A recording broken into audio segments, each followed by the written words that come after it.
Wala ring naglabas na buntis siya sa pinaka-main reason kung bakit aalis siya ng modeling industry and company.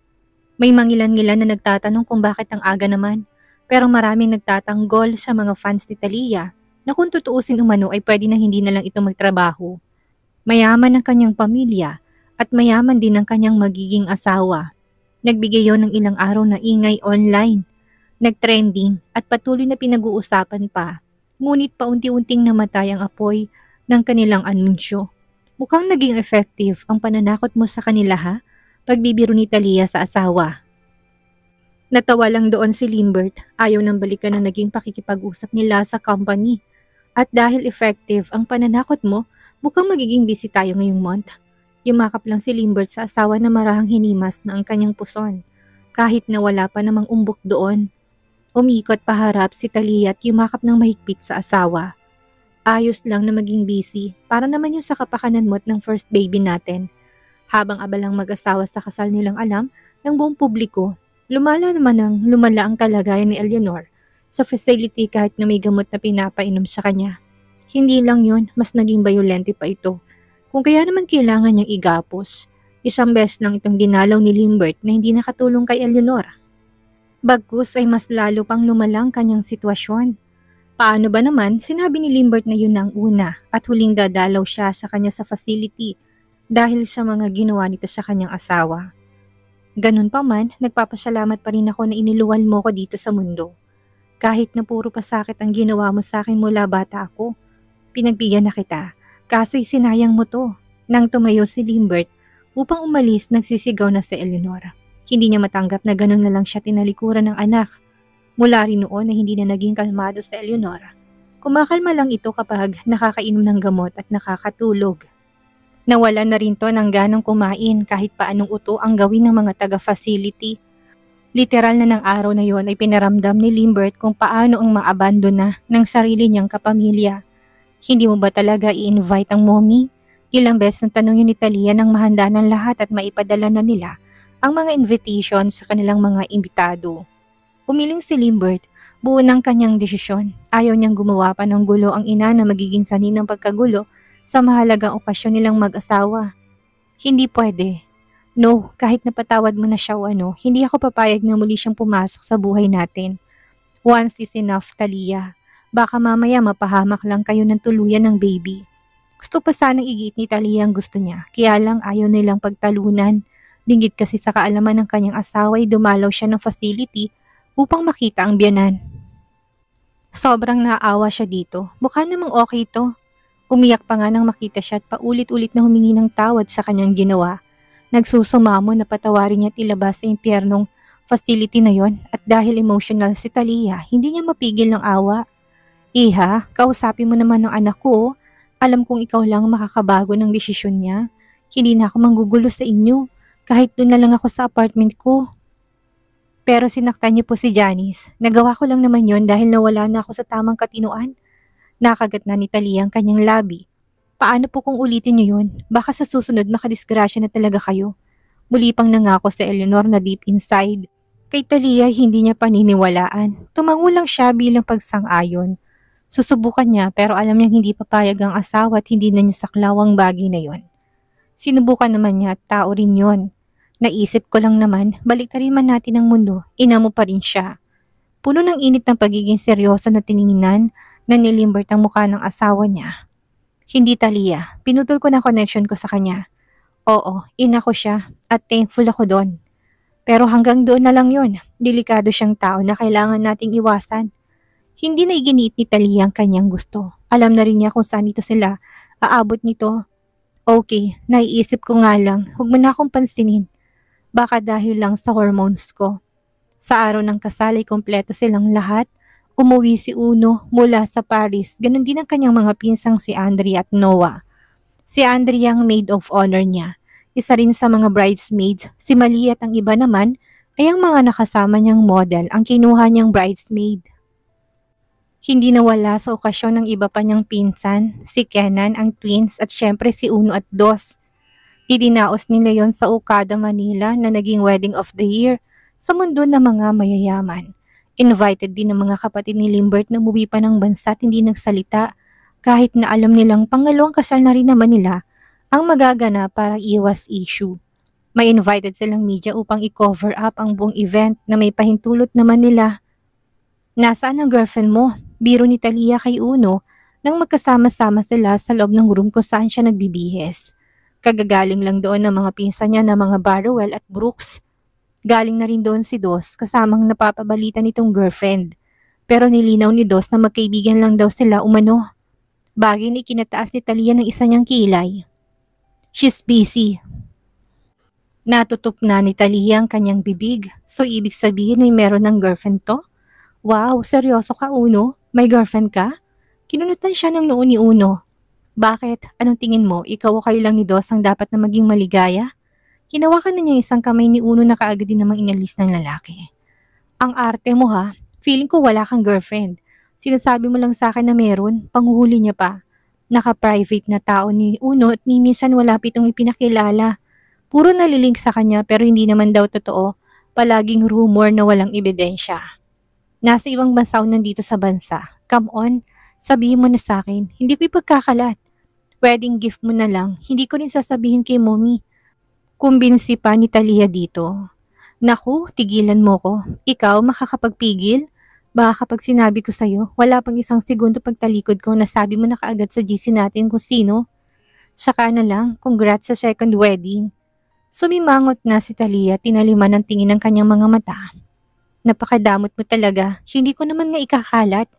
Ikakalat ko talaga yan kapag ako nang unang nakaalam ng hindi mo sinasabi sa akin. Banta niya at baka matakot si Uno dito. Okay, happy hunting din. Ani Uno na mabilis nang lumabas ng silid. Naiwan siya mag-isa, nagpapadyak na ng kanyang paa si Talia. Bumulong-bulong na doon kahit na walang kasama. Siguro bata sa kanya o kung hindi naman siguro hindi niya kayang ipagmalaki kaya tinatago. Humanda ka sa akin Uno, oras na malaman ko talaga kung sino. Ikakalat ko, ang dami ko pa namang connection sa media. Sisirain ko pangalan mo sa dami ng skandal. Bumalik ang sigla sa mukha ni Talia na makita niyang bumukas ang pintuan at pumasok doon sina Andrea at Malia. Isang mahigpit na yakap na agad ang ibinigay niya sa dalawa. Batang mga to sa kanya, ngunit sa tangkad, ganda at pangangatawa na hindi sila nagkakala yung magpipinsan. Kumikinang ang mga mata ni Andrea na nakatitig kay Talia. Pinapasundo ka na, bulong ni Malia na bahagyang mahiyain sa kanila. Wait lang, picture muna tayo. Si Andrea na siyang may hawak ng kamera. Isang click pa lang ng picture na magpasukan doon sina Noah. 1, 2, Kenan at twins. Hoy, anong ginagawa niyo dito? Hindi pa kayo marunong kumatok? Sita kaagad ni Talia ng mga tay nasa kay Uno. Hindi naman siya pinansin ng kapatid na parang walang narinig.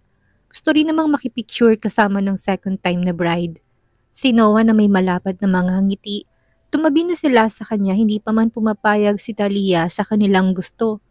Gustong tapos nila ng pictorial nang pumasok naman doon ang kanilang mga ina na hinahanap na sila. Ipinasundo na kasi nila ang bride ngunit ang tagal nilang lumabas doon.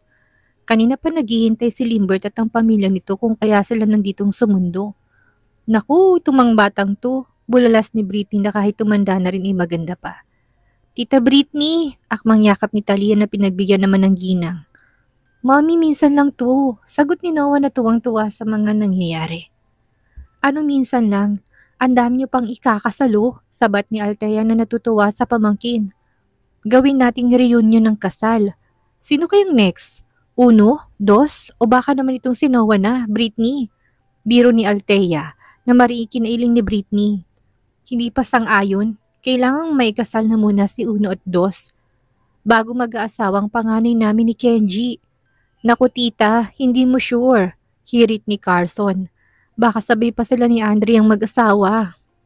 Nakatanggap ng batok si Carson mula kay Andrea. Bakit mo ko dinadami sa kalokohan mo ha? Baka ikaw ang mauna. Kayo ni Austin, irap na ni Andrea na kagad namang sinaway ng ina sa pagiging maldita niya sa tinuring na pinsan. Tama na yan, tama na, magkakasakitan na. Tayo'y lumabas na. Halika na Talia. Akin ni Britney sa pamangking inalalay naman ni Althea sa kanilang side. Ang mga lalaki niyang pinsang nag-aangilan ay tumulong ng ayusin ang magarbo niyang gown Habang pinagmamasdan ni Talia ang mga to, hindi niya mapigilan na maluha. Ang bilis ng panahon, parang kailan lang mga bata pa silang paslit na mahilig makipag-sleepover. Ang mga panahong yon ay isa sa magandang alaala niya kasama ang mga to. Madalas silang may away noon, may umiiyak, may nambubukulan at syempre may mga nagsasabuntan. Pero hindi nito natibag ang kapal ng dugo nila at tibay ng kanilang samahan. Sino nagpaiyak sa nag-iisang prinsesa ni Lawrence Almeida? Eksaheradang tanong ni Renz nang salubungin nila ang mga ito palabas ng silid. Mananagot kayo sa muscles ko, nakatanggap ng mahina't pabirong batok si Renz. Mula sa bayaw niyang si Kenji. Muscles? Mahiya ka nga sa mga bata, bayaw. Kung makabato ka naman sa asawa ko, lost muscles ang ibig niya namang sabihin. Angil ni Althea sa kapatid na ikinatawa ng lahat na naruroon para kasi silang mga batang paslit. Habang naglalakad at tinatahak ni Talia ang aisle patungo sa kinatatayuan ng asawa niya si Limbert ay hindi niya mapigilan na maging emosyonal. Hindi naman ganon kabigat ang mga pagsubok sa kanila ng asawa pero marahil ay nang dahil naman yon sa hormones niya. Walang kurap ang mga mata ni Limbert na nakatingin sa asawa. Hindi siya umiyak kagaya ng ikinakasal. Namanhid na yata siya na mula pagkabatay ubos laging luha o pinandigan niya ang katawan na walang dapat na ikaiyak sa kanilang magiging kasal dito. Hindi ka man lang materi-ay. Ano walang anumang reaksyon. Bulong ni Noah sa kanyang tabi dahil ito ang kanyang best man kuno. Kahit na napakaraming babaeng pinaiyak. Kung ako yung ikakasal sa babaeng pangarap ko, baka basang-basa ng panyo ko. Sige hintayin ko kapag kinasal ka na. Well, sigurado naman talagang iiyak ka eh. Pabirong tinuod ni Noah ang binti ni Limbert na hindi nakaligtas sa mata ni Talia. Sa halip na magmuni-muni siya ng kanilang nakaraan, matalim ng tingin niya kay Noah. Sa ginawa nitong pananakit sa kanyang asawa, doon na lang tuloy umikot ang kanyang mundo sa dahilan nito hanggang sa marating na niyang kinaroroonan ng pinsan at ng asawa niya. Bakit harap-harapang sinasaktan mong asawa ko ha? Angil ni Talia kay Noah na napakagatlabi ng upang pigiling matawa. Hampasin kita nitong bouquet ko eh. Bago pa man mag-away ang magpinsan, ay pumagitna na si Limbert at kinuha ang kanyang asawa. Natatawa pa rin naman si Noah kahit na guilty siya sa ginawa niya. Biro lang naman yun. Masyadong sineryoso ng kanyang pinsan. Nang mapatay niya sa upuan ng mga pinsan niya ay natatawa at napapailing na lang sila sa kanyang ginawa ditong kalokohan. Nag-peace sign pa si Noah ang ikinailing na lang ng kanilang mga magulang. Natawa naman ng ilan sa mga bisitang naroon dahil sa kapilyuhan umano ng pangalan ng mga Barwell. Manang-mana sa ama, bulong ni Althea na sinilipan si Kenji na nakangisit walang imik. Na bad trip man si Talia ay matiwasay pa rin nilang naidaos ang kanilang kasal, na dinaluhan ng hindi mabilang na mga business partners ng kani-kanilang pamilya. Kung kaya naman nakakapagod ang naging araw nila noon na kailangan lapitan lahat ng table. Tinanggap nilang mag-asawang regalo ng kanyang tita Sandria, na kapatid ng kanyang ama ng honeymoon package for a month sa Santorini, Greece.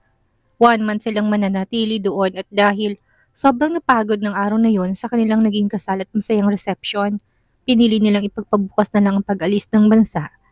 Ayaw iwan ng mag-asawang mga bisita sa kanilang mga magulang, lalo ng side ni Limbert na kinabukasan ng alis. Ayoko lang naman kami. Pwede na kayong umalis, kami na ng daddy ang bahala sa lahat. Hindi na nagmatigas pa doon ang mag-asawa na kaagad sinunod ang suggestions ng magulang. Pagod pa man sa ginawa nilang kasal, pinagbigyan nilang mga to. Naiwan ang kanilang pamilya sa Okada, Manila. Nang nakabook ay hanggang kinabukasan pa sa araw ng kasal. Enjoy! Kaway ng lahat sa kanilang mag-asawa habang papaalis sa harap ng hotel. 2 araw halos ang ginugol nilang mag-asawa sa biyahe. Dala ng pagod kung kaya naman panay tulog lang halos ang kanilang ginawa. Nag-offer si Renz ng private plane sa kanilang mag-asawa ngunit hinadlangan niya agad ng kanyang kapatid na si Sandria. Ano ka ba kuya? Tama na. Hayaan mo ma-experience nilang mahabang biyahe. Experience yon. Hayaan mo na silang lumipad. Mga matatanda ng mga anak mo kuya.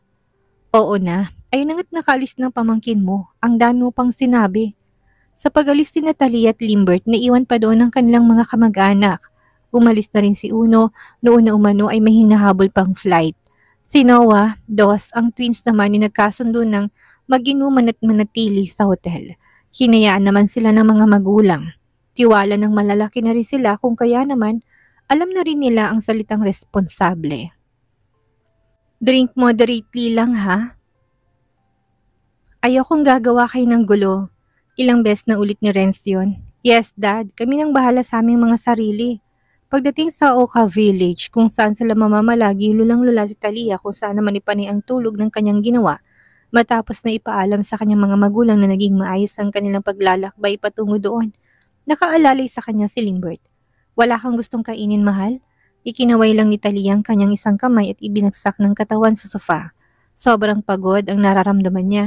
Sanay naman siyang magbiyahe, ngunit marahil ay dala yon ng pagbubuntis kung kaya ang pakiramdam niya ay pagod, palaging nais matulog. Wala, hayaan mo na muna ako matulog. Okay, doon ka na sa kwarto. Muntik hilik ang naging sagot ni Talia kay Limbert na mahina lang nitong ikinatawa. Tss, ang ganda talaga ng asawa ko. Mahinang bulong ni Limbert na naupo na muna sa bandang ulo ng asawa at ninakawan na to ng halik. Tulog ka lang dyan habang inaayos ko mga gamit natin. Magluluto na rin ako ng ating pagkain. Kahit na bukas na tayo magsimulang gumala or kapag bumuti ng pakiramdam mo, saka tayo lalabas, Talia. Dapit hapon na magising si Talia na kung hindi pa nakaramdam ng pagkalam ng sikmura ay hindi pa babangon. Nasa kama na siya ng huling natatandaan ay nasa sofa. Napangiti siya nung maisip na malamang ay binuhat siya doon ng asawa niyang hindi nagigising. Limbert, napalingon si Limbert sa may pintuan ng silid ng marinig ang mihinang boses ng asawa. Napasarap ang tulog ko. Bakit hindi mo ko ginising? Hindi ba sabi ko iidlip lang ako? Nakangiti lang at walang imik na nilapitan siya ng asawa. Ayoko nga, nagiging dragon ka kaya kapag kulang ka sa tulog, napabungisnis na lang si Talia doon. Napabirong pinong kinurot to sa tagiliran niya. Kung ginising mo ka ng maaga, nakapagsimula sana tayong mag-stroll. Mahal, 1 month tayo dito. Sa loob ng 1 buwan na yun, imposibleng hindi pa natin magalugad ang buong lugar. Sagot ni Limbert na makahulugan na siyang tinignan mula ulo hanggang paa. Ilan na lang muna natin ang unang gabi para sa bawat isa. Nakakalokong taas at baba pa nito ng kanyang mga kilay. Kinalaki na ito ng butas ng ilong ni Talia nang dahil sa excitement. Ano sa palagay mo? Tama naman ang gusto kong mangyari, hindi ba? Puro kakalokohan. Namula ng buong mukha ni Talia na para bang hindi na mahintay pa ang sinasabing yun na gagawin nilang mag-asawa sa unang gabi nila dito. Pagkatapos kumain ay naligo na si Limbert habang si Talia ay kausap ang kanyang ina. Hay naku, Talia yung kapatid mo napakapasaway. Reklamo ni Althea na ikinakunot ng noon ni Talia. Pilit hinuhulaan ko sinong mga kapatid niyang lalaking tinutukoy. Bakit, Mommy? Nahuli namin na nakikipag-anuhan. Napatayo na si Talia sa kama. Lalo pang naging kuryoso sa kung sinong tinutukoy. Ano? Saan? Sa isa sa kwarto sa Okada. Buti sana kung kami lang ang nakakita. May ibang mga bisitang nakasaksi sa kanila kasi ang buong akala namin ng daddy mo nandun lang silang magpipinsan. Napahilot na si Talia sa kanyang noo. Hindi na niya masundan ang tinutukoy ng ina. Ma'am, wait. Sino ba sa mga kapatid kong tinutukoy mo? 1, 2, Austin or Carson? Si Dos! Malakas nang magalpak ng tawa si Talia na sabihin ng ina na total na nakita sila ng marami. Kinailangan nilang mag-take ng action ng panagutan ni Dos ang babae. Lalo pat kinlaim umano nito na si Dos ang naka-virgin. Hindi pa doon natapos ang lahat dahil pumapalag si Dos at iniginit na hindi na ito virgin. Kailangan nilang magtungo ng hospital. Doon pinagtibay ng doktor na totoo ang sinasabi ng hindi nila kilalang babae na nakita nila. OMG! So anong plano ni Dos, Mommy? Ano pa? Pinilit siya ng daddy niyo na panagutan ng babae. Kaya pagbalik niyo galing ng honeymoon, kasal naman niyang haharapin ng ating pamilya. Napakababaero niya talaga. Mom, hindi kaya pinikot lang siya nung girl. Virgin? Iaalay niya kanyang sarili para kay Dos. Ano ang kapatid mo, Diyos? Paano yun mangyayari? Mamaniwala pa akong isa sa bayarang babae. Pero yung wala pang karanasan, nakakaawa rin ng babae. Wala nang mga magulang. Naikiling na ni Talia ang kanyang ulo. Something is off para sa kanya. Kilala niya si Dos na maingat sa lahat ng kanyang ginagawa. Ang hirap manghusga, lalo kung hindi niya alam ang tunay na nangyari. Isa pa alam niya may kinahumalingan ng kapatid niyang babae. Si Farah, basta alam niya lang ang pangalan ng babae dahil minsan ito nabanggit ni Uno sa kanya noon. Recently, umalis ng bansang babae at hindi niya alam kung ano ang dahilan ng pag-alis. Pero mom, hindi naman siguro tanga si Dos para hayaang mapikot siya, hindi ba? Baka gusto niya talaga. Ay, ewan ko ba sa kapatid mong ito? Lasing daw kasi siya noon. Pero hindi naman gaano. Nagawa pa nga niyang umibabaw sa katawan ng babae. Ewan ko na lang talaga. Nakaka-stress siya, Talia. Reklamo pa ng ina sa kanya habang naguguni niya na ang pagiging problemadong tumatanda nitong muka. Aga niya sinabing tungkol doon na makalabas si Limbert sa shower room. Gano'n na lang ang halakak ng asawa. Hindi niya alam ni kung ano bang nakakatawa sa mga sinabi niya. Karma niya na yon, masyado siyang mapaglaro sa mga babae. Virgin daw at na-proof naman ni na mommy. So pakakasalan siya ni Dos? Nakibit ng balikat si Talia na kaagad na nakalimutan ang kanilang pinag-uusapan nang abutin na ni Limbert ang kanyang labi at simulan ng pagkapangin ng kamay patungo sa ilalim ng suot niyang bathroom. Siya ang unang naligo noon, nais na sanang sumabay sa asawa kaya lang baka mamaya hindi nila mapigilan at magsimula na sila agad. Kailangan nilang mag-ingat dahil sa ipinagbubuntis si Talia. Hindi man ito gaanong maselan ngunit kailangan pa rin nilang mag-ingat na dalawa pagdating sa bagay na yon. Payo ito sa kanila. Hindi ko alam. Hindi naman buong details ang sinabi ni mommy sa akin. Tugon ni Talia na pumupungay ang mga mata dahil sa kakaibang sensasyong ibinibigay sa kanya ng asawa. Hindi na tumugon pa si Limbert na inangkin ng labi ng asawang maingat itong inihiga sa kama. Ganon din ang ginawa ni Taliang inalis na ang ibang isipin upang ituon sa asawa. Huwag na natin silang problemahin. Matanda na yung si Dos, bakang karma niya na yun. Ninamnam na ni Talia ang init ng bawat halik ng kanyang asawa sa kanyang leeg. Pababa ng kanyang dibdib. Buong puso niyang sinukong kanyang katawan sa kanya. Alam niyang hindi naman yun ang una after ng kasal nila. Ngunit para sa kanya yun ang magiging simula ng tinatawag na tunay na pagiging buhay may asawa. Maaaring hindi kalala ng mga struggles ng kanilang magulang noon ang pinagdaanan nila. Naniniwala si Talia na habang kasama niyang kanyang asawa, lahat ng bagay ang magiging posible sa kanila. Kahit na imposible yun para sa iba. Si Limbert ng anak ng kaaway na mortal ng kanyang ama at ina. Minsan naging kaagaw sa pagmamahal ng ama. Si Limbert na karugtong ng buhay niya. Sobrang mahal na mahal niya. Bahagyang tumigil sa kanyang ginagawa si Limbert at tumitig na sa mukha ng asawa. Mahal din kita, Mrs. Mondragon. Until death do us part. Mananatili ako sa tabi mo. Sinulit na mag-asawang naging honeymoon nila sa Santorini. Nag-sunset cruise sila na siyang pinakapaborito ni Talia na ginawa nila. Marahil ay dahil sa mayate ang kanyang pamilya at malapit sa kanyang puso ang pinaglalayag sa dalaga na ipinamulat ng mga magulang niya. Nag-wine tasting din sila at namili pa doon na siyang gagawin niyang pasalubong sa mga kakilala nila pagbalik ng Pilipinas. Siyempre hindi rin nila pinalagpas sa mga beaches sa lugar kahit na marami naman noon sa Pilipinas. Pinuntahan nila ang Red Beach, White Beach at ang Icada Beach. Kumuha sila ng napakaraming larawan doon na bawat sulok ng lugar na pinuntahan ay may picture. Hindi pinansin ni Talia ang pangungulit sa kanya ni Dos na kausapin ng mga magulang nila upang kampihan siya sa planong kasal. Gagawa ka na lang kasi ng mali. Bakit hindi ka pa nag-iingat? Bakit hindi mo sa condo unit nila yun pati talaga? Isa't kalahati ka rin kasing tatanga-tanga. Bahala ka dyan. Problema mo yan. Sa tingin mo makikinig si mommy at daddy sa akin? Alam mo, ang dali lang na solusyon mo dyan. Kausapin mo yung babae, makipagnegosasyon ka. Papayag naman siguro yon, lalo na kung hindi ka rin naman niya gusto. Kung hindi ka niya gusto Talia please, help me. Binigyan na kita ng solusyon. Knowing mom and dad, sundin mo na lang ang payo ko. Makipagkontra ka dun sa babae sa magiging kasal ninyo. Maglagay ka ng rules. That's it. Pagbalik nila ng Pilipinas ay nakipag-meet si Talia sa kapatid na si Dos. Kasama nitong babae na sa unang tingin ay parang namumukaan niya. Hindi niya lang alam kung saan niya ito nakita.